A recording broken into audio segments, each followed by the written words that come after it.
GM, ibang bagay naman, optional retirement, nag-grant daw January 19.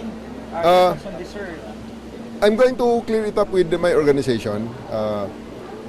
Wala kasi akong pinipirmahang application eh. So, let's leave it at that muna. Kasi mag-uusap muna kami ng aking mga boss. Titignan ko muna kung ano nangyari. Pero nag-file po kayo ng optional retirement? No.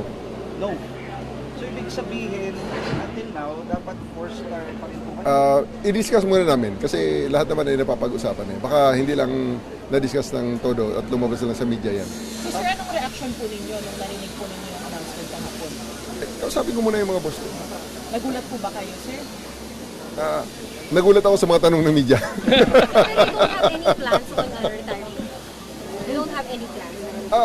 You know, my positions, since full colonel, are all presidential directives, presidential appointee ako eh. So, I'll just wait for the order of the president regarding this matter. May guidance naman ng presidente dyan.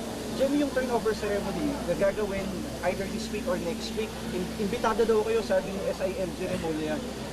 I haven't heard about that. Just leave it at that kasi marami pa nga akong i-clear out sa organization. Okay? Pero ito po,